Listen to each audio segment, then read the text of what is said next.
Kevin Franke's second interview with detectives is completely unhinged. Had my mouth on the floor, but it did kind of answer a lot of questions as to how and why Jodi Hildenbrandt is Jodi Hildenbrandt, and we're going to talk about all of it in today's video.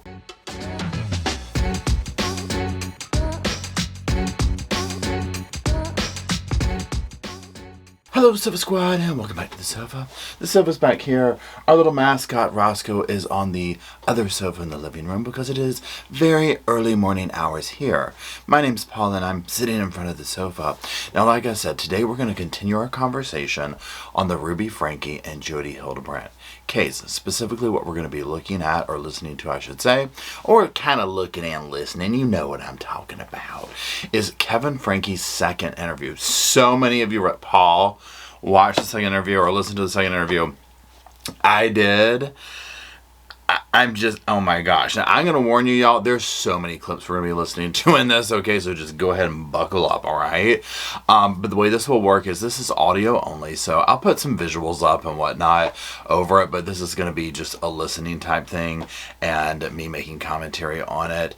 I'll try and give some overall thoughts at the end, but you know me, if you follow me, I'll do it throughout as well. So, that being said, if you want to follow myself and the absent Mr. Roscoe outside the YouTubes, maybe on the Instagram. Well, go on, click it. It's on the screen. It's in the description. Now, let's go ahead and just get into it and listen to these first audio clips. It's, well, yeah. So it's you just like see, a shorter, because we do have Ruby's journal, which is from those dates that you mentioned. these things are going to be so. She wouldn't write the stuff she wrote in the pen paper. She would not write in her journal. The stuff she wrote in the pen papers was not intended to be read by anybody until God would decree them to be written as scripture for the whole world to read. Okay, right off the bat, unhinged. This obsession, and it's not just Ruby and Jodi. We see this oftentimes in these cases, like that. I'm thinking Lori and Chad. This obsession and delusion that they are the second coming absolutely disgust me, and I, for the life of me, cannot wrap my mind around it. My first initial reaction to it is I'm like, oh, these are just incredibly mentally disturbed people. But what scares me is I think there's probably a lot of people out there that have these delusions of grandeur like this. And it's like, hey, fine, you know what, you do you, boo. But when it starts to take this turn, which it always seems to, that involves harming other people, I have serious issue with it. The fact that Ruby is holding out, Jodi is holding out, thinking that their word is going to be the gospel. Can you imagine? I believe that's what we have. Because you're saying the pen would be different, correct? It's like a... Well, it was just in a thing called the pen papers. So it was, and that's how Ruby referred to those papers. Yeah.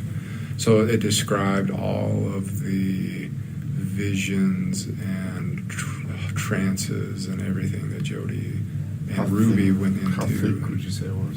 It was like 3 inches thick or so. I think you're talking. It looks like a satchel. It's something Jodi would not want found. Yeah.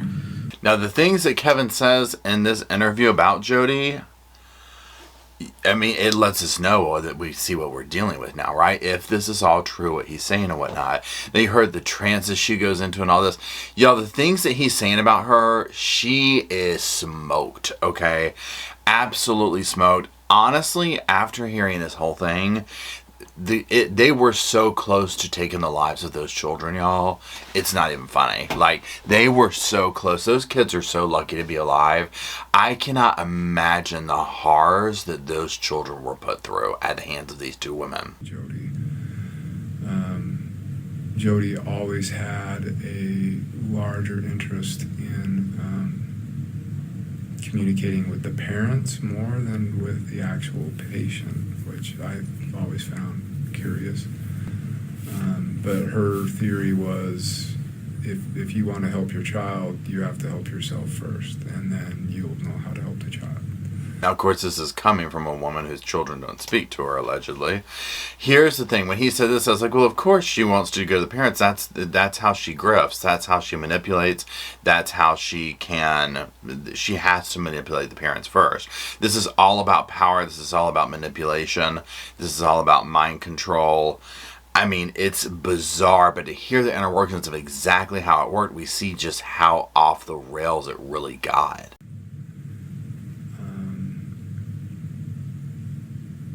Things got really...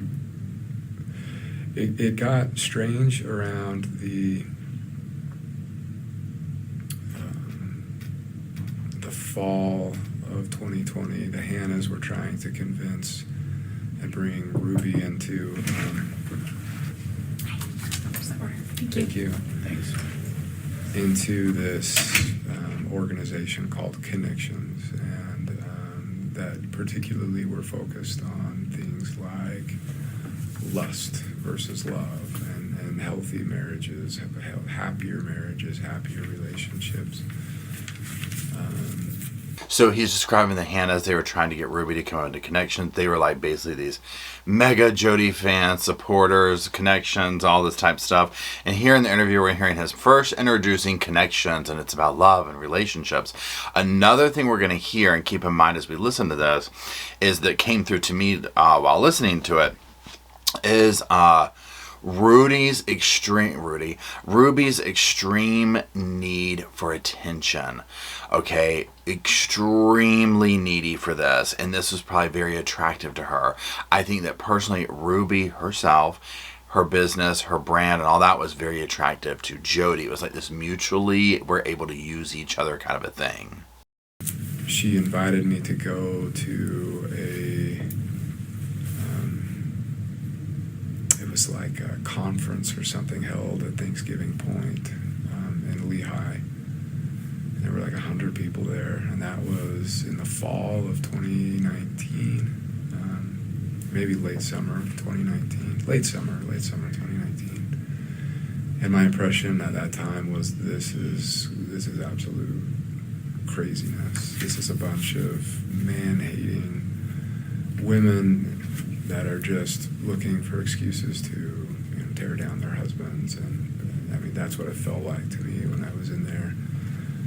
I would say your first impression was the right one. One thing that's frustrating to listen to Kevin talk is like just what we heard. My first impression was this is that. This is a bunch of man haters. They're just ripping their husbands down. It's like, yeah, I mean, that's literally what the group is about. And he'll soon, unfortunately, find out.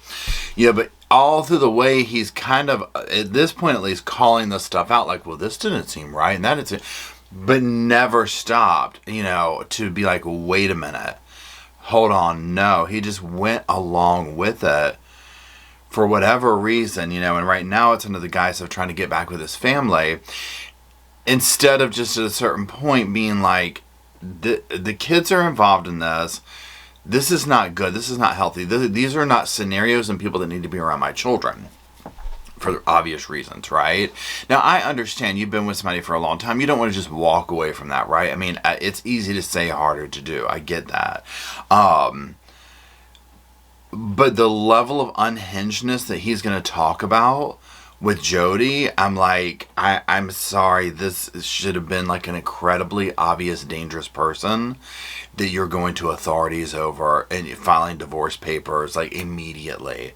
Like when she started taking up residence in your house and telling you what to do in your own house, absolutely not. And so, yeah, it was confusing.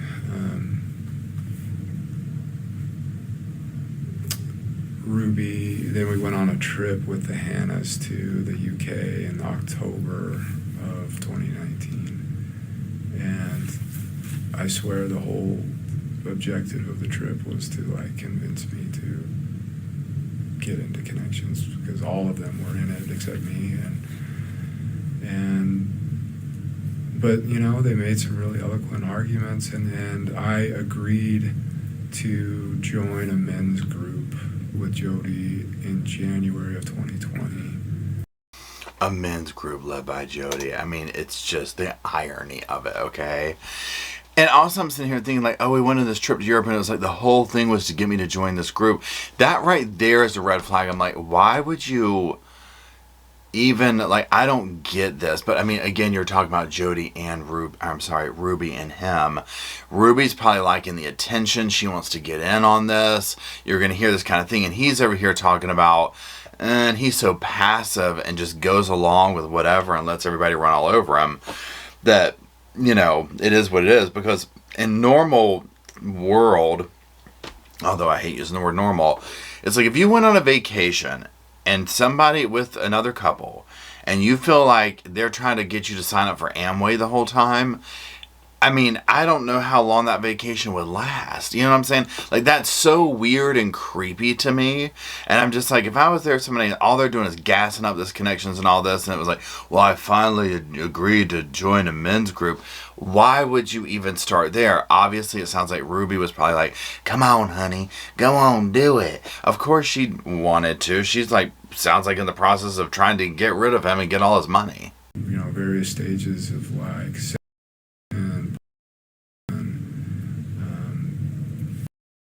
and it was just it was like a 12-step group, but intended just for general like addiction recovery. And I really was like, what the hell am I doing here? Like, I don't belong here. Again, a moment of clarity. So he's gone to the point of getting in this group with people who are trying to sell you on it. It already sounded sketch to begin with. Now he's here and it's like this generic 12-step program being ran by the absolute fraudster, right? Who we're going to learn that is, I guess, possessed, okay, by the devil himself, literally. And he's like, what am I doing here? I don't belong here and all this. Yes, so get up and walk out and don't ever turn back. And if Ruby's like, you need to go, here's your divorce papers, honey. I'm taking the kids and whatever else. I'm out of here. But everyone's like, no, come here. Like, you can learn to have a better like life and a better marriage. And so I thought, okay, whatever. I went through my obligatory 3 months, and I was ready to leave. And then I got challenged to. Oh, thank you. And then I got challenged to sit down and have a vulnerable conversation with my wife and ask her how my lustful choices have affected her. And, you know, to me, that was like a loaded question. I thought, I still didn't see what I had done or anything that would constitute any form of like, you know, abuse or anything like that. And, I mean, cannot roll my damn eyes hard enough. I was challenged to sit down. Now, mind you, Jodi's just in here manipulating people all behind the scenes the whole time. She is a gremlin. A literal, actual gremlin of a human being. Okay? I'm using the word human being very lightly there. You know, so here he's going to have this conversation. Well, what am I doing? What is this? What is that? I'm not saying it's wrong to have a conversation with your partner, your spouse, your person, to be like, hey, you know, are we okay? You know, or is this feel all right? That's should be done, right? But in this context here, where you're having this troll of a person enter your relationship and just start spinning things, and the whole time your gut's like, you know, but it sounds like, I mean, again, remember, she's kind of like the face of their defunct YouTube channel. It sounds like he was just a passive observer of their life, and she called all the shots, and so he just went along with whatever against allegedly his better judgment. Like that, but I did. I took the challenge and I sat down, and for 2 hours, Ruby very emotionally just shared how she felt in our marriage and how the things that I, over 20 years of marriage, you know, asking for sex as a husband frequently, or asking her to wear lingerie or things like that, how that made her feel. And it was really emotional, and it touched me. Like, I mean, my God. Again, to each their own. I'm not there. I wasn't in their marriage. I don't know if he was sitting there nipping at her heels 5 times a day. That would be annoying, right? Asking her, you know, for special time in the bed, or hey, put this on. He's probably trying to liven things up or whatever. I'm not in their bedroom with them, right? Thank God. So I can't speak to her feelings on that, right? However, looking at the history, I would have to assume that anything that she does, says, or whatever is also charged by drama, a need for attention, and clearly outside influences, right? You can't trust what Ruby's saying she feels, because she seems to be influenced by whoever's in her ear, which at this point is Jodi. You know, so it's just like, well, we know Jodi hates men, right? We know Jodi hates everybody, you know, except for Jodi, and apparently Ruby. But just listening to him, it was really emotional. I'm just like, here it goes. This is the downward spiral. Then it got weird because like our marriage felt like it was getting better and stronger. So this was now, you know, summer and fall of 2020. And in addition to that, there was the whole YouTube cancel thing. I don't know how much you guys are even interested or aware of that, but in May of 2020, some videos that Ruby released on that dealt with Chad just blew up in her face, and it was all over the news, and hundreds of thousands of TikTokers and all this stuff were just piling on and basically burned down like our YouTube channel. I don't think he understands or realizes even now, because listening to him talk about these situations that got them canceled, he doesn't see the issue with the content that they put out there. And what I mean by content is the behavior, right? Because she was just making videos on this behavior, and she's completely unhinged.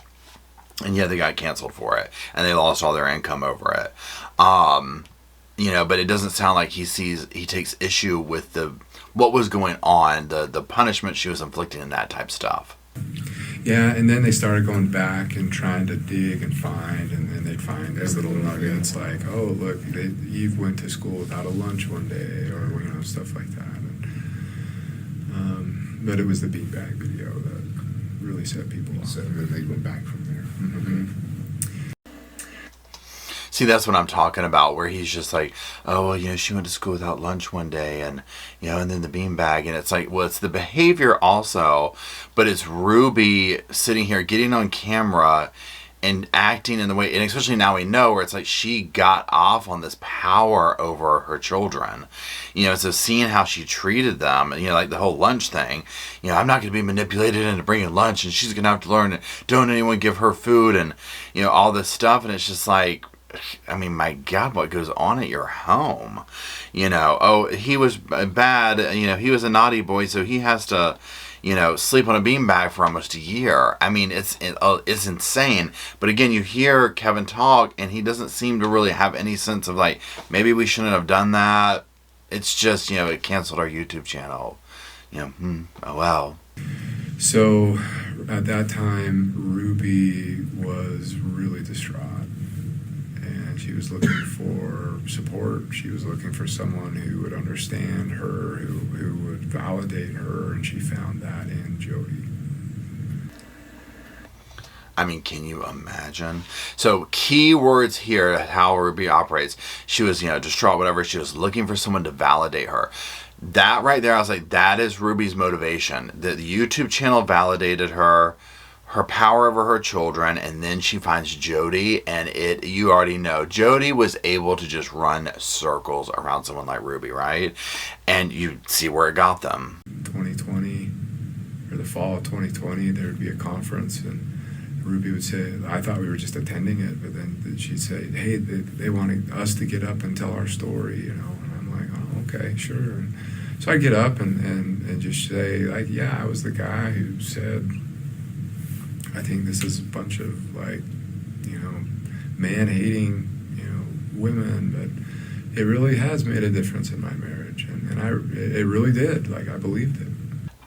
again, you see the attention to Ruby. They want us to get up and speak. Well, you know that they came up with like a little story and all this type. So it was her next grift. And when I say grift, for her, it might not have been a financial grift. I mean, it's probably headed that way because they'll talk like she just gave all her money over and all this type of stuff. But the validation, the attention-seeking supply she was looking for. And again, Kevin just goes along with it. Sure, honey. You want to get up there and say this? Well, yeah, it has worked on our marriage. Okay? All the inner circle, all the people who were being trained as mental fitness coaches and stuff. So that was Ruby and a bunch of other people and their spouses.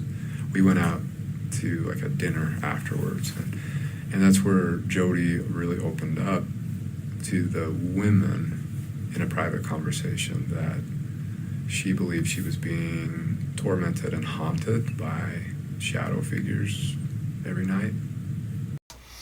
Now this is the beginning right here of a narrative that was like, excuse me? Remember back to the phone calls on the jailhouse phone calls that Jodi makes, and she's like, they've been after me for years, whatever. Well, this is going to give us more context into who they and what it is and whatnot. I don't know what to say. I mean, we're going to talk about each clip that comes up, but I mean, I'm like, I guess she was possessed. I don't know, okay? It's so left field. So just prepare yourself for this aspect of the story. That was spooky, I love that he's saying that was spooky. I'm not gonna lie, it's early morning and the way he speaks, which is just, yes, I was very frightened. It was the scariest thing of my life. I'm like, I'm going to fall asleep in my chair sitting right here. I mean, he just kind of lulls you to sleep with his voice. Just very calm and dun, dun, dun, dun, dun, like little waves lapping. All I know is at some point, within a couple days of that, in that month of March, the Hannahs drove down from Mapleton and picked Jodi up and brought her back to their home in Mapleton, and she lived for 6 weeks in that home in Mapleton. And this is where, like, I don't know what happened, but I do know that there's two different sides of stories. They tried to introduce her to a new cult lady that the Hannahs were getting into, so they wanted to merge their cults into one, apparently, and they referred to it as a cult at the time. Oh no, no one in a cult says I'm in a cult. Right. I was wondering. But from your perspective, it looks like two cult leaders merging together. From where I stand now, absolutely. One thing that comes to mind when he talks about all the Hannahs, Jodi, all this, I'm like, these people have so much time on their hands. Can you imagine having this much time to sit here and be like, oh, which cult do we, let's merge the cults that we're joining. I mean, think for yourself, people. People are so hungry to belong to something, to find identity, I guess. I don't know, that they become victims to just this lowest form of life like Jodi and these other cult people, and it's just like, my God, people, I mean, come on. Now, major key point in this that we're getting ready to get into, the Hannahs bring Jodi. Remember, they are absolutely fangirling over Jodi. Oh, good God. They bring her into their home to live for 6 weeks. Let's just hear how this goes. According to Jodi, she was held against her will for 6 weeks and was kidnapped, and she escaped and got out. According to the Hannahs, after 6 weeks of Jodi stabbing herself with forks and knives, cutting herself, and wanting to commit, trying to seduce the husband of the family, they kicked her out. Okay. I personally think it was when Kevin describes the experience of her at their place, that is the real Jodi right there. Okay, that's the real Jodi. We are talking about an incredibly disturbed human being, okay? That sounds exactly like her. Tried to seduce the husband. She probably latches onto one person in a couple, and it doesn't matter if it's male or female. I personally think that she and Ruby probably had something going on, but that is just my opinion. I do not know.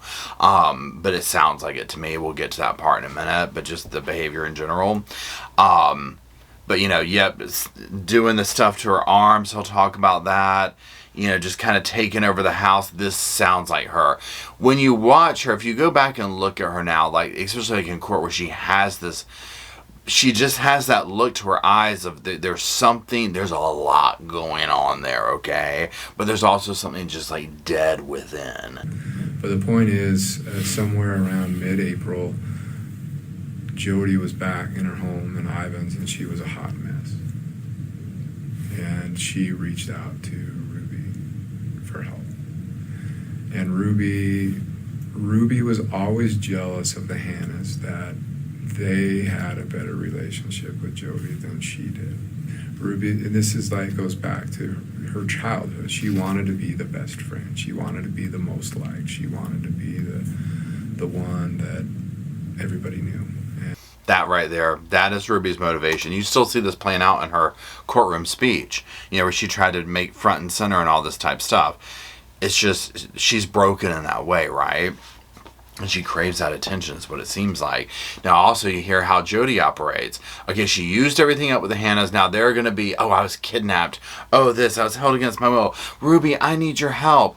This is probably what Jodi does. She goes from person to person and is like this emotional vampire, right? And just kind of sucks the life out of them and their family until there's nothing left there. You've probably run into these kind of people in your day-to-day life. They're horrifying.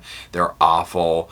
I don't know if they know that they're this way, but people who operate on somewhat of a normal operating human field can spot these right away.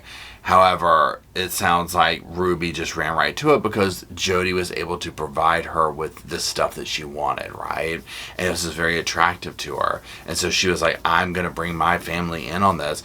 I think that Ruby dresses it up like it was a God thing and this and that because that's more acceptable than I just wanted a lot of attention. I gotta say, like, I'm a smart guy. I'm an engineer. I've designed and helped build some really big stuff. I've been a college professor. I can't explain some of the stuff that happened while we were there. Like crashes in the basement while we were talking upstairs, and plates like in the kitchen just flying off by themselves, like full speed, smashing on the wall and falling to the floor like by themselves. I can't explain it, but I saw it with my own eyes, and I don't have any way to explain it other than there's some crazy going on. This part I'm speechless over. I mean, I want to know way more about this because I'm like, did you see, you were in the kitchen, a plate lifted off of the thing and flew against the wall like we see in the movies? You actually saw that? Or did you hear it and you went in there and Jodi was in there and was like, a plate just flew? You know what I'm saying? Because I'm like, that's almost the vibe that it gives. But I'm like, did you actually see that happen? This part is very bizarre to me because if we are to believe him, I'm just like, I mean, again, this is like getting into some demonic stuff, y'all, okay? I mean, it's insane. Like, and it just gets worse. This is tame. It just buckle your seatbelts up. Ruby was convinced that we could intervene and help Jodi. I didn't want a thing to do with it. I tried to like get the bishop involved and say, hey, go to the priesthood and the church and all that stuff. Just go to your support network. But Ruby wanted the attention. Ruby wanted to be the best friend. She wanted all that superficial stuff, right?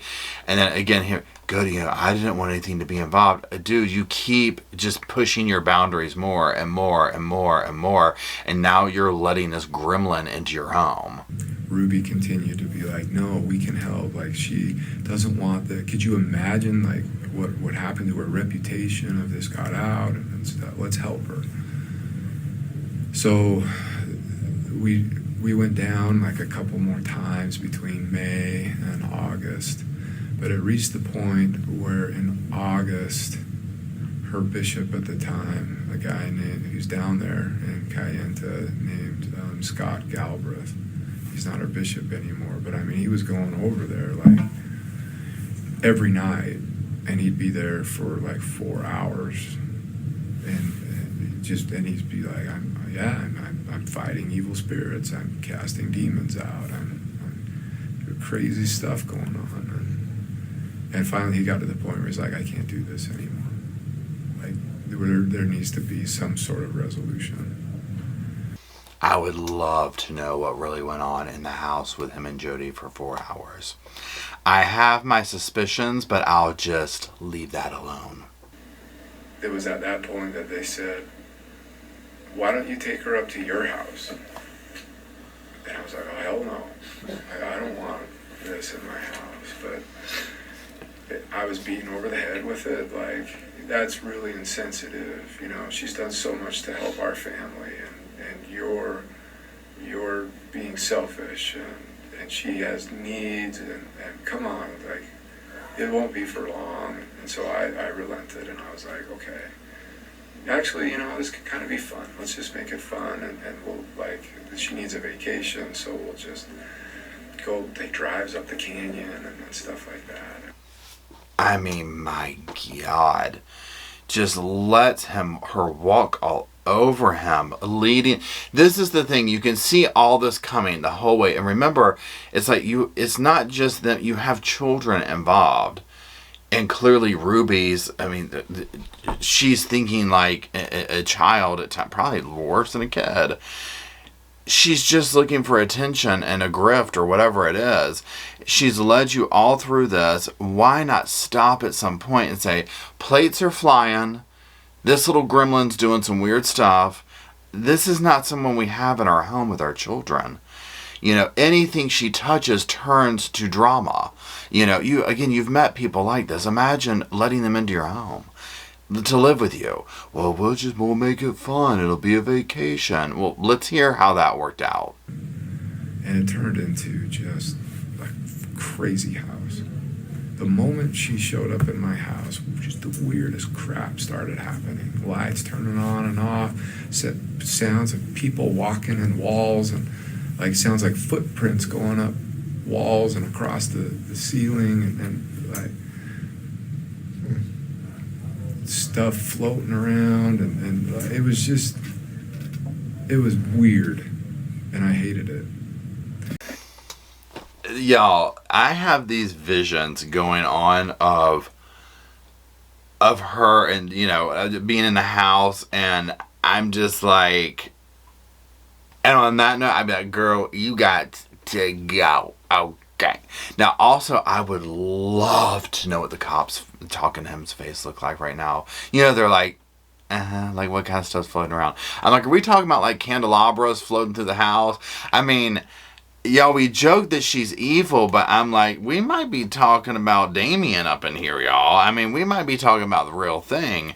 Pea soup throwing up, head spinning around, crazy stuff. And I became the resident exorcist. That was the title I came up with myself. I thought it was kind of funny, but it was my job to like go and give her blessings whenever she started to like go into a trance and go into possession, and which started to be a lot. Oh my God, the attention-seeking behavior. You know she was just making that up, y'all. You know she was making that up.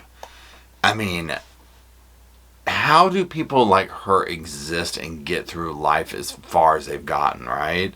Like, with just being this unhinged. This unhinged. And I mean, and again here, like this part right here, I'd be like, we have kids in the house. Your house guest had just spun around 3 times. She's talking in tongues. Call the damn exterminator. Get it out of my damn house. And Ruby would go up and check on her. It started like every 4 hours at night, and then it moved every 2 hours at night, then it moved every hour at night, and then at some point Ruby said, you know what, I'm just going to start sleeping in there, and if I need you, I'll come down and get you.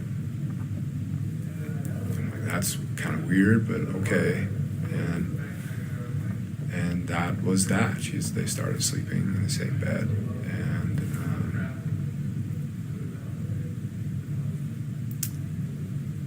I can only imagine the things that took place, and Jodi being like, that wasn't me, that was the devil, I'm sorry. This is where I'm just like, you can't tell me these two ladies weren't having some kind of affair, period, end of damn story.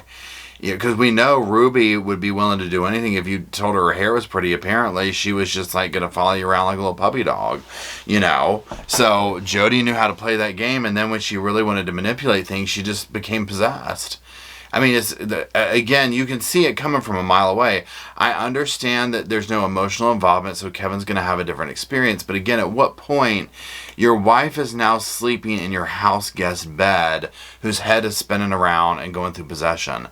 At what point do you take your kids and leave and file for divorce if she won't get rid of this person? Then she started having like trances and stuff. I would say probably September, where she believed that she was going to heaven and seeing God and Jesus and talking with them.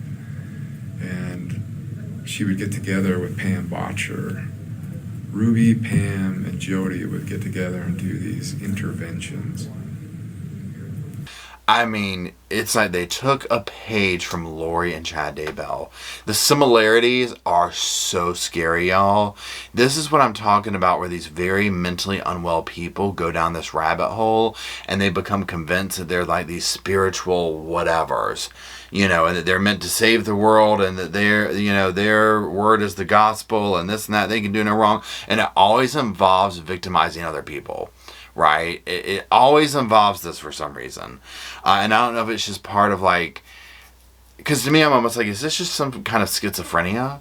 You know what I'm saying? And like, this is just like what happens? Because that's almost what it seems like. They'd come out and they'd all just be on cloud nine, and Ruby would share with me like she had this amazing vision, and I wrote it and recorded it all down, and we have a work to do from God, and you're part of it, and the bishop's part of it, and we're all part of bringing all this stuff to the world. Again, this narcissism of, I've spoken to God, we're supposed to do A, B, and C.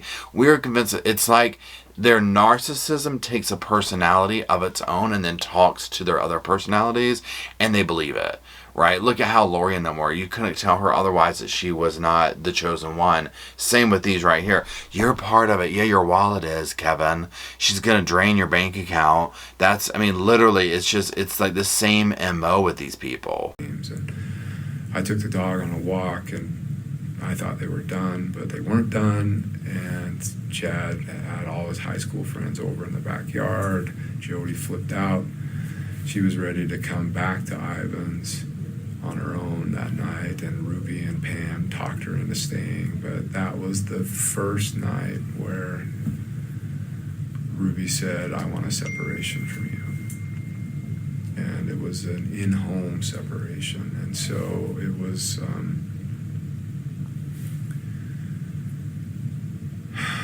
hard. Again, I would have been like, we'll go one step further, honey. I'm taking the kids and going. Letting this gremlin of a human being into your home who has taken over the whole... She was ready to go back to Ivan's and they convinced her. No, she wasn't. She knew exactly what she was doing. She was just pulling everybody's strings and manipulating every last one of you. You know, she was ready to get you kicked out of there. I mean, that's just what she does. I mean, it's insane to me that she's able to do it to so many people. Yeah, but a lot of times, too, people don't want to deal with something. People are nice. People are like, you know. And so this is how people like her are able to continually victimize others, because you're kind of taken off guard. When people's MO is to manipulate and extort and do all these things, it's it's not the norm. You're not expecting it. You know what I mean? Like, because that's not the average, thank God. So I'll give Kevin that, where you're not really expecting this, and she's slowly entering you into these things. And again, it's like he's, saying he doesn't want to lose his wife or his kids. You already lost them. When you went on that trip and they tried to get you to join Connections, Ruby's already gone. Basically, there were all these rules now placed on me. Like, I could leave when I wanted, but I couldn't come back until Ruby gave me permission. I couldn't come into the kitchen to eat until Ruby gave me permission. And the upstairs where Jodi roamed was completely off limits. I couldn't go upstairs anymore in my own house. That right there, I mean, so she's doing this with her husband, okay? Imagine with the kids. She's just treating him like one of the kids. You can leave when you want, but I'll tell you when you can come back. I mean, seriously? If nothing else so far had made you go get those divorce papers, this right here, you're paying the bills in this house, and this nasty little gremlin on floor 2 is dictating where you can go in your own house. And no, she can go. And there would be, Ruby would dictate all of the terms of how our interactions would be, when we would talk, and that was hard. And it was during that time that I really became, I would say, dependent upon Ruby. Like, if she said a kind word to me, like, my whole day was made, right? And this is the part right here. To me, he's letting you in on kind of how his mind works. Instead of being like, I'm done with this, you make your decision, it's me or her, whatever. He's like, I became more dependent on her for her attention, for her affection. And again, they were together for a long time. So I'm not trying to say like, oh, you should throw things away. It's like, obviously try and work something out. But he goes the opposite direction of lapping up anything to please her, right? It's like she's able to even just victimize her own husband in addition to the children. And so you're starved. She's like starving them out for attention. So again, to me, this is very telling when he's like, I became more dependent on her. I'm like, this is where you need to become less dependent. Okay, when this behavior is going on, this is a less dependent time, right? This is where you start looking into, what are we doing here? Jodi went home the second week of January. But by that time, like, Ruby, Pam, and Jodi were completely determined to do this work that they felt God had for them. They felt like God had this work for them. I cannot roll my eyes hard enough. This is what I'm talking about. Again, like these personality types like this are obsessed with God has this work for us to do. God has this work for us to do. And it's like, what are you talking about? You have children, you have people under your care, and you're over here going on about this all the while with this awful behavior coming out. And I thought it was crazy. Like, I thought it was just batshit crazy. Like, Ruby, you have a reputation, you have a multi-million-dollar business, you have a brand, and you are just giving it away. She wanted to legally, work with Jodi's attorney to basically give Jodi 8 passengers. So you know how we're talking how does she get that big house, Jodi? This is how. This is her grift. She knows exactly what she's doing. She might be doing this now. All this stuff is it's all a sham to do what she's doing here. Now, I do believe that she does think that she's some kind of goddess or whatever. But she's just grifting people and getting their money, right? And then again with Ruby, it's like she wanted to hand everything over to this woman, and it's like, for what? So basically the contract was Ruby gives Jodi everything, and Ruby gets nothing in return. Sounds fair to me. How about y'all? Our manager, our YouTube manager at the time was like, red flags. Like, I don't know how to tell you. She is scamming you. Ruby fired him. And Ruby said this in her little acceptance speech in court. Well, if people told me different, I got rid of them and this, that, and the other. Then here you go. YouTube manager. It's obvious to anyone else. You're signing this. Oh, what? And I guess my question at this point would be, why? I'm sure it was still bringing in money until I can't remember if they demonetized it or how this went down or whatever. I mean, obviously now the thing's been taken down. But at this stage in the game, it makes me wonder if the videos were still bringing in money, and that would have been why Jodi wanted ownership of it. It was to get that revenue coming in. But again, YouTube manager tells you different. Okay, you're fired, bye. And I was like, I believe our manager. I think he's right. And Ruby started threatening me with another separation. And just like, this isn't about money. This is about doing God's work. And again, you hear how she operates. So I'm telling her my thoughts and opinions on it. She threatens me with another separation. And again, at a certain point, it's, okay, bring it on. Bring it on, sister. My interactions with Jodi at that point became one of Jodi. I was still in the men's groups, but the dynamic changed. Instead of being like one of the top people that helped run groups and helped support, all of a sudden I felt like I got knocked to the bottom. All this going on, he's still in the men's groups. This part had me on the floor. I was like, what? How did you think it was going to go? And then also, as much as he needs like that good boy Kevin and all this type of stuff, listen to him, I was at the top and I fell to the bottom, and it's like there's a level of that, attention seeking, or not the same as Ruby, but just that praise, or I don't know, that he seems to get from this stuff too, because like with what he's describing, the road they're going down with Ruby, I would have been gone from this damn group. But I get she's also saying like, well, you have to do this if you want your family and blah blah blah blah blah blah blah. It's just like, stop the ride, let me off. And Jodi was just piling on me every week in the men's groups, and the other men just do whatever Jodi does. If Jodi piles on somebody, they all pile on. If Jodi praises somebody, they all praise. And so it really felt like a pack of dogs, and Jodi was the alpha. Exactly. She's got a whole group of these men, married men, convinced that they're victimizing their wives in some way, all ripping each other apart. And here's this little gremlin who we're going to find out doesn't even bathe, wears a hoodie all the time, telling them what to do, calling the shots. I mean, if there was ever drinketh from the damn cuppeth, I don't know a better time for it. I knew that the only way I would ever get back into my house was I had to get Jodi's approval. Because if I didn't get Jodi's approval, I would never get Ruby's approval. I understand wanting to go back to that. Maybe he was convinced like it would be different, or we'll go back to where we were. But again, at this point, it's like, dude, you need to be focused on getting out of that house with those kids. The fact that you even have to make that statement, I have to get Jodi's approval.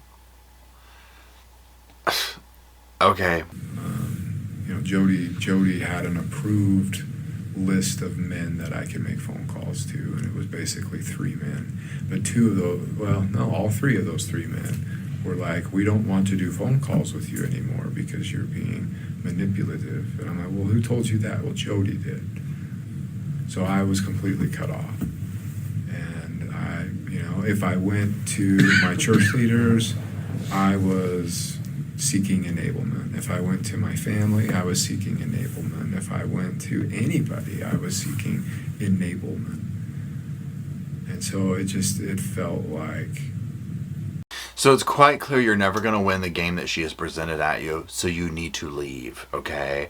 Can you imagine? I would love to be a fly on the wall for one of those sessions to see what kind of these other dudes are like.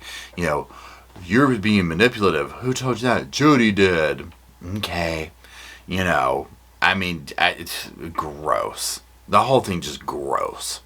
When Jodi called me one day out of the blue and just said, I don't understand why you're not getting it. You're not changing. I don't get it. So I've been asking God what to do, and God told me that you need just to have complete, what's the word they would use? solitude with God. Become a monk. Yeah. And I was like, what do you mean? And she's like, I don't want you to come to men's group anymore. And I don't want you to do phone calls with any of the men. And I'm like, well, then who am I going to talk with? Who's going to support me? God will. You need to learn to go to God. I mean, this woman is broken, okay, y'all? I mean, absolutely unhinged and disturbed. And again, you see what she's done, in my opinion at least, is she's sequestered all the men off so she can manipulate the wives and the family and do whatever she's doing over there. So she's got them over here. And now Kevin's her target because she's honed in on Ruby. She's got Ruby by she's got her. So now she needs to get rid of Kevin. So she's just mentally torturing him at this point. But it was strange because at that time, around that time, things with Ruby started like picking up, and I didn't understand why. But like Ruby wanted to meet in a parking lot and wanted me to sign over titles of documents. Like the two of our cars wanted me to sign them over to her name, and To Ruby. But I was like, okay, I'm just not. I'm in total compliance mode at this point. Just like, I'm a good husband. You see, you can trust me, and so whatever she asked, like, sign over the cars to me, no questions, just okay. And then another thing, she was like, I might want to do an investment, but I will need your signature. Do you trust me enough that I could get your signature if I wanted to pursue my own investment? Yeah, sure. Whatever you say. Just take everything. Get our life savings, our home, our cars, our kids, our marriage. Here you go. You can have it. Don't pat me on the back now. It's so angering to listen to. Especially, I mean, do not ever let this woman out of jail. Okay, seriously.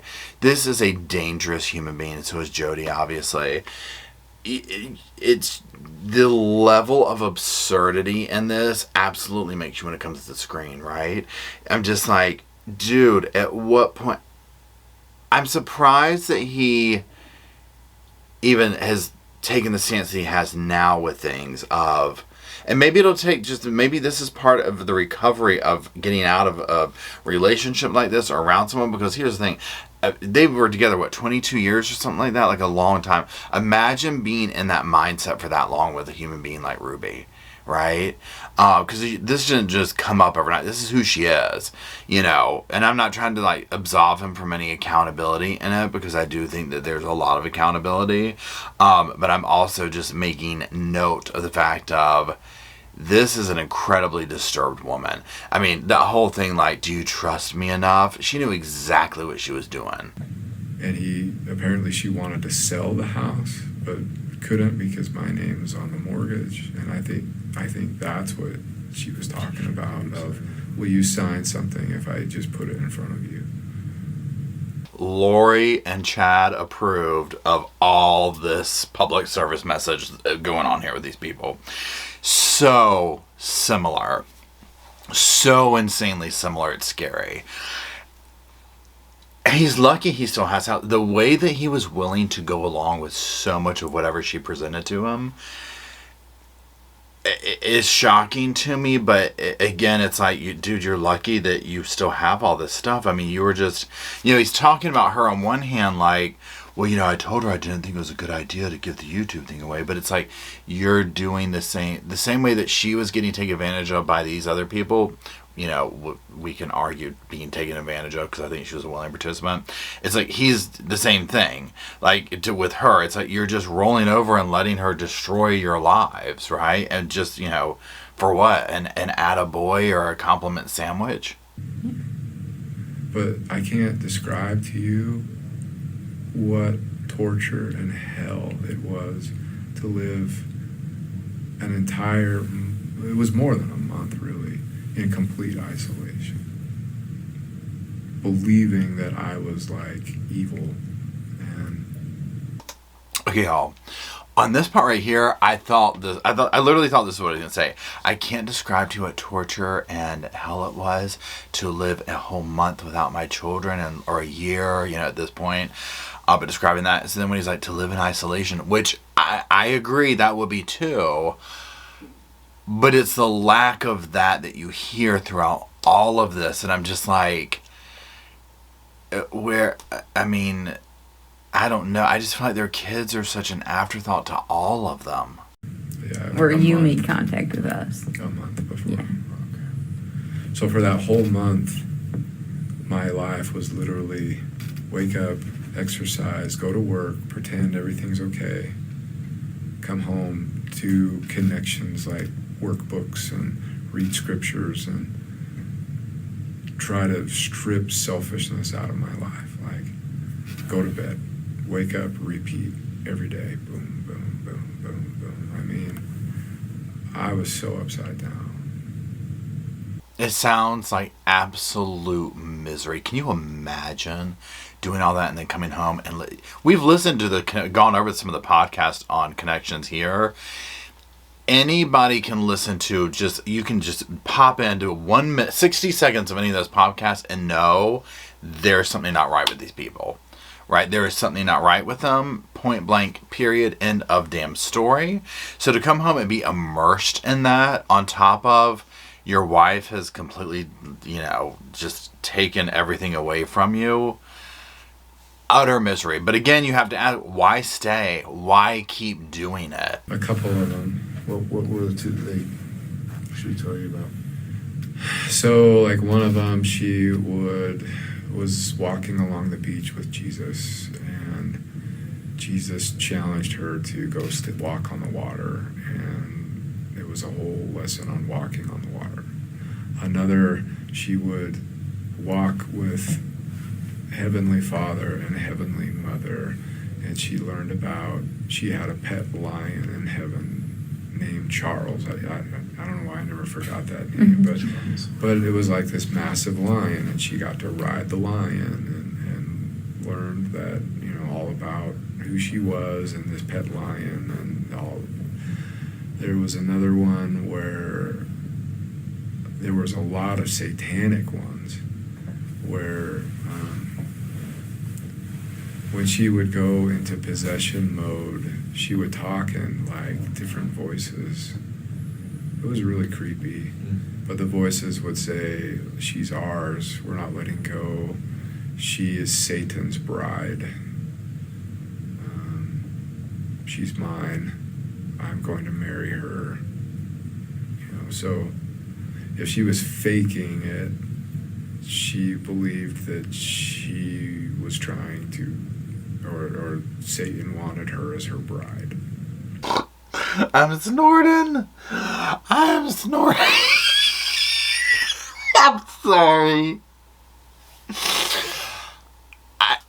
Someone give, I don't know what kind of badges and medals of honor they give the damn police and stuff. Yeah, I'm sorry. Give them something for not absolutely bursting out over this. And this is my first thing. He goes, if she's faking it. Why are we even using the word if? Okay, it's so obvious. I am trying to imagine her talking in tongues, talking about, she's Satan's bride. I'm just... There's no way. And again, the fact... Get it out of my home. Okay, period. I can't. But you heard that these little slips of, if she's faking it, there's this, because one question that completely keeps reiterating itself over and over in my head is, does he believe this stuff? What of this stuff does he believe? I haven't gotten past the fact that he said he saw plates flying around the house. I don't believe that. I'm sorry, I don't. This whole thing about Satan's I mean, let's be honest, not too far off the damn mark right there, okay? Let's just be honest about that. This obsession with these people to think that that they are one with God. It's the self-importance and delusion of grandeur for me, right? And this whole thing of this, like, you know, oh, she's going to be seeing the bride. Oh, wow, it's walking with God. Oh, we got a pet lion. Absolutely ridiculous. But again, I would want to know how much of this stuff he believes, because I think he believes a lot of it. I'll look back through the photos because, like I said, we documented everything in the home, whether we took it or if we didn't. And then I'll reach out to Mr. Kester and let you know. So I have a couple of observations when you're done. Yeah, go for it. So I always thought it was interesting, now that you mentioned that she was riding a lion. Kevin told me that when they were having these group meetings, she would never show up. She would show up on the WebEx, but in place of her person would just be this X for the connection. So it's like this Wizard of Oz thing going on. And I just thought that She was never kind showed of- her face. Kind of eerie. She always covered herself. Yeah. Like, even in the hottest of summer, she would wear these hoodies. She would smell so bad. Yeah. She would never bathe, but she was trying to hide her arms and stuff because apparently Ruby told me they were just like mutilated. And I mean, come on. This is someone who is severe mental illness. Of course she's not going to show her face. God knows what she was doing. Right? God knows what she was doing. You know, and then covering herself up, I guess she was doing stuff to herself or whatever, never bathing. This is an incredibly unstable human being. And Ruby, just let her come on in. I mean, here Ruby even pretending to be regretful. And I thought I was leading us to what we needed to talk about her children during that fake acceptance speech. And I'm like, girl, no, absolutely not. Absolutely not. And the fact that they were gaslighting him, telling him he was so selfish, when clearly they were just making it up, when they're the selfish ones. That's the other thing with this group, is they absolutely gaslight everybody around them of the things that they're doing. So the other thing that I think it's important for them to know is during that whole time when you were out, you only had communication with Ruby maybe 3 or 4 times. But that each time, or at least on some of the occasions you spoke to her, she's telling you that everything's blissful, we're doing well, you know, everything's so much better without you. And that would be communicated to me by Jodi every week. okay. And the men's groups too. And it was just like, you're abandoning your family. And it always hurt so bad because it's like, I want to be with my family so bad. What do you mean I'm abandoning them? If you wanted to be with your family, you would change. You would stop being selfish. But you keep being selfish, so you want it. I mean, come on, dude. Wake up. Wake up. I mean, it's so frustrating to listen to. You know, and I'm just sitting here, like, as he's talking, I'm trying to imagine, rewind 5, 10 years. What was just a Saturday like at their house? I envision Ruby running that place like a drill sergeant, making everyone's life there miserable, and him and the kids having to fall into line, and him just, yes ma'am, sorry ma'am, I'm on my way ma'am, you know, kind of a thing. And it's just like, what a miserable existence. And look at where it was. And again, I stand by this, y'all, they were so close to really even like the kids' lives being lost at the hands of Ruby and Jodi. Like, very close. If he hadn't gotten out of Jodi's and gone to the police, y'all, it wasn't going to be long before we were going to have another Daybell story, another Letitia Stallick story. I mean, you name it, just it goes on and on. They were moments away from that. And again, you know, I'd be curious to know, I mean, eventually it's like the kids are going to question things, like they're going to grow up. I mean, some of them are already, you know, they're older, you know what I mean? They can kind of digest this. And what is their opinion of it, right? I mean, think about that. If you're sitting there watching this go down and your mother just absolutely running this roost or whatever, and your dad just kind of being this passive observer of all this and allowing it to unfold. Because even if you take out, so take away the Jodi part, take away the weird 8 passengers behavior, but just look at like the YouTube channel, a lot of these family channels where they are monetizing the family. And so normal events become a recording thing, right? To make it look authentic. And so I'm like, oh, they probably kept them on a horrible schedule. I mean, that's probably what their whole life centered around. I keep thinking back to Ruby, where that one clip where she's leaving school and she's like, I'm so upset right now. They wanted to play this song or whatever it was. And I'm like, who does this? What parent goes to a school, causes this scene, puts this on social media, clearly for self-satisfying attention? That's all that is. And it's disgusting. Utterly disgusting. And I'm sorry, but it's disgusting that he sat by and allowed it to happen. Lamar Windward. Yeah, he has. Retrieve it, but we don't. I can't tell you. Yeah. One or the other. So here's kind of the issue. That money, she cleaned out their bank accounts. The kids' savings account. Yeah, and yours too, your joint account. Yeah. And that's where that money came from. Mm-hmm. So I don't know if you can have, or if I need to have a discussion with the county attorney. Kevin would kind of like his kids' money back. Yeah. So it would be civilly, so I would go address that. Talk to Lamar. Lamar, see, yeah. see what those. Bag of $85,000 cash that she cleaned them out of. Disgusting.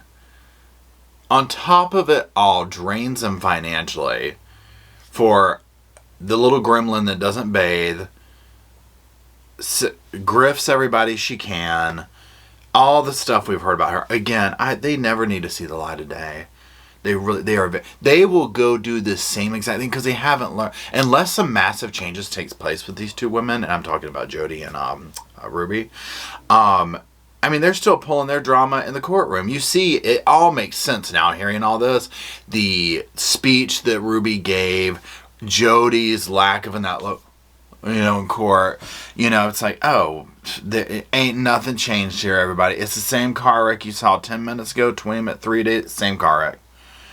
Maybe a little bit different. Maybe, Fender got a little bit more bruised up since we saw it last, but it's the same damn car wreck. It was Every week. He's like, what, At that time, 15, we were 16? paying her. Oh, okay. It wasn't until Chad moved out that part of his therapy was he needed to pay for his own therapy. So at age 17, he was paying her $900 a month to get brainwashed. Dad at 17. He did. What was he doing for work? He worked at 900. His parents are allowing this to go on. Can you imagine having your child at that age pay $900 a month to that crazy gremlin? Disgusting. Again, I'm speechless. So those are all the clips. So let's revisit a couple of things. Number one, top 3 things. Number 1, Satan's bride. Cannot get past that, okay? Number 2, she comes into the house, stuff starts flying around, talking in tongues. She takes over the second damn floor, all this kind of stuff. But here's the thing. Do we expect any less from Jodi at this point? No. Okay, we know her game. We know her name, right? What we expect something different, or to have heard, because again, this is past tense at this point, obviously, is it's like, at what point with Kevin was it time to hop off this train and just put your foot down and be like, no. Here's my thing. I can see trying to salvage the relationship. I mean, granted, it's easy to sit back and look at this relationship and be like, yeah, we're good on this. But it was his thing. That's your people. I get it. It's your family. Whatever. Once they have you thrown out of the house, you're paying everything, you're signing all your financial stuff over. There's a woman living in your house. Whether she went back to her main house at this point doesn't matter, right? You know that she has access to your home and your family. She doesn't bathe. She stinks. She does all this crazy stuff. Plates fly around, according to him. You name it. Absolutely not, okay? You know that this woman is going to have access to your children because you see how intertwined your wife is with her. So, on that note, too, where he's like, I didn't know this was going on. He might not have known specifically, but it's the lack of involvement that, to me, makes it just as complicit. Because it's like, you saw how unwell this person is. You know that they are intertwined. While you might not be sitting here in these specific things of like, yes, I went along with what they did at Jodi's house, you know, look at the behavior before that. I go back to that. You saw where he just didn't see anything wrong with the stuff that Ruby was doing, because it was whatever she said went. He wasn't going to ever put his foot down over anything. So this is what's frustrating to hear him, you know, and again, you just have to question, because this is not just him, but anyone who's involved in these situations where they latch onto these groups. They are easily swayed by opinions. You know, they go over here, even if it means doing horrible things to other people, they'll go with that, you know, and it's so frustrating. You just want to shake him awake. Allegedly, he's going through this detox period, whatever, but, I mean, this is years of undoing just whatever spell he's in, and we don't know how much of it is just him and how much of it is being married to somebody like Ruby for that long, you know what I'm saying? Because you know this just didn't start with Jodi, okay? This behavior doesn't just pop up. I do not believe that he visibly saw plates flying around and things floating in the air and all that kind of stuff. I question his something over that. I don't know what. I don't know if it's easier to make that up and it makes you feel better about it. You know what I mean? Like, no, like, look, the devil really was with us, as opposed to this is just some little gremlin of a person. You know what I'm saying? That's the word for this video, gremlin. I've said it 1,000 times, but I feel like it's appropriate. Although I don't want to insult Gizmo, but he wasn't really a gremlin either. Anyways, you know what I mean. So, this is next level. This is not, again, seeing this now, they're I mean, they should be lucky that they got the sentences that they did. And again, I mean, I know we haven't gotten to the actual time, but we know generally what they're kind of going to be looking at. Incredibly dangerous human beings. Incredibly dangerous. We already know that they both still feel like they were justified, that they are going to just get out and start something new, probably behind bars. They're going to start something. You know, they're going to continue, like, especially Jodi's going to continue to try and minister to people from behind bars, right? That's why she hasn't taken connections down. Yeah, because she probably feels and she probably doesn't have anybody to do it. You know what I'm saying? Like, nobody really had anything to do with this woman. I think they would get intertwined with her and she would run her game, and they were like, oh my God, get her away. Let's go join another cult. You know, which is, I can't believe I'm able to say that about the people involved in this situation, but my God, let's drink it from the cuppeth. Amen, Roscoe. Amen. He said hallelujah. So anyways, for God's sakes, let me know what you think in the comment section. Oh my God, we're doing a live chat tonight on this, y'all. It cannot get here quick enough, okay? It cannot get here quick enough. I am dying to talk to y'all. Now this would, I shouldn't even say that because this video, it would be past that, but go back to the podcast channel, look at the live chat on this one. It'll be on this case in general. So anyways, that's it. Let me know what you think. I'm sorry, we just have to say it one more time. Satan's Bride.